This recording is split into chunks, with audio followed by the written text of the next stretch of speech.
Et on va revenir sur cette image que vous avez montrée pendant votre journal, image hallucinante d'un drone qui s'élance vers la résidence privée de Benyamin Netanyahou, le Premier ministre israélien. On se demande si ce drone a touché la maison privée, drone qui avait été lancé par le Hezbollah. Vous le voyez sur ces images. Alors la maison de Benyamin Netanyahou se trouve dans le centre d'Israël, à Césarée.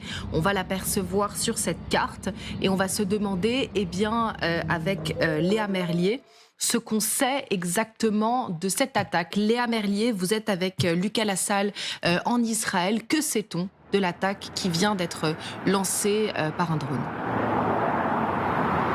Pour l'instant, il y a assez peu d'informations. C'est le bureau du Premier ministre qui a donné l'information en premier ce matin en expliquant qu'un drone avait été envoyé en direction de la résidence privée de Benyamin Netanyahou. Cette résidence, elle est située au centre d'Israël, à Césarée. Ce drone aurait été envoyé depuis le Liban. On ne connaît pas les circonstances exactes. L'armée israélienne s'est contentée d'un bref communiqué en expliquant que le drone s'était écrasé, sans préciser où, mais en indiquant qu'il n'y avait pas de blessés. Cette attaque, elle intervient alors que depuis ce matin, 2 autres drones ont été interceptés au nord du pays et des alarmes ont retenti dans plusieurs localités. Merci Léa Merlier en direct d'Israël avec Lucas Lassalle qui vous accompagne. Gallagher Fenwick, donc ce drone aurait été lancé par le Hezbollah sur la résidence privée de Benyamin Netanyahou. Que cherche le Hezbollah à faire? Quel message cherche-t-il à faire passer? C'est un symbole qui est fort parce que vous l'avez rappelé, c'est la résidence privée du Premier ministre israélien. Donc il y a un objectif qui est avant tout symbolique et politique.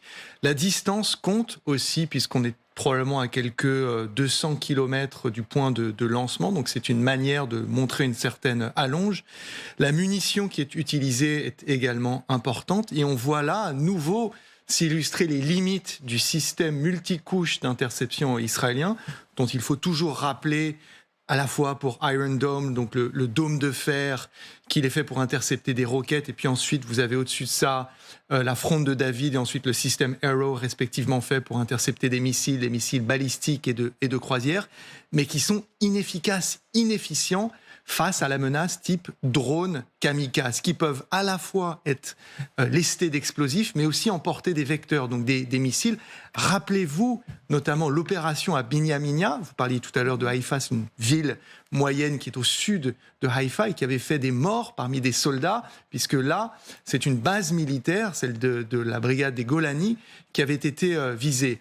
Là, selon les autorités israéliennes et les services du Premier ministre Benyamin Netanyahou, le couple Benyamin et Sarah Netanyahou n'étaient pas dans leur résidence privée. En revanche, le Hezbollah montre qu'il sait où elle se trouve, qu'il est capable potentiellement de la toucher.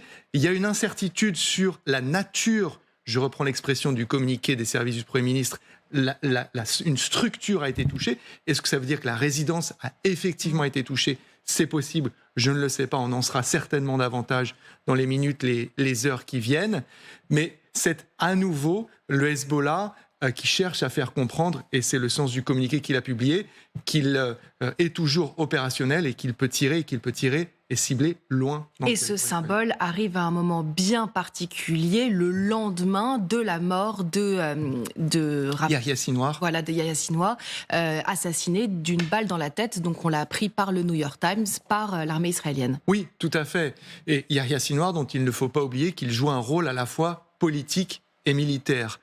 Donc, si vous voulez répondre à cela, donc l'élimination de Yahya Sinwar, qui serait effectivement survenue cette semaine, très vraisemblablement mercredi ou jeudi, plutôt mercredi d'ailleurs, c'est une réponse directe en disant nous allons cibler votre chef politique et militaire, Benyamin Netanyahou, avec probablement aucune chance d'y parvenir. Ça, le Hezbollah le sait. C'est pour ça que je parle d'une opération qui reste essentiellement symbolique, mais qui fait quand même peser une menace sur l'État hébreu. Léa Merlier, à l'instant, nous rappelait ces sirènes qui ont retenti à nouveau dans le nord du pays, notamment du côté de Haïfa, qui est un petit peu plus au nord de Césarée.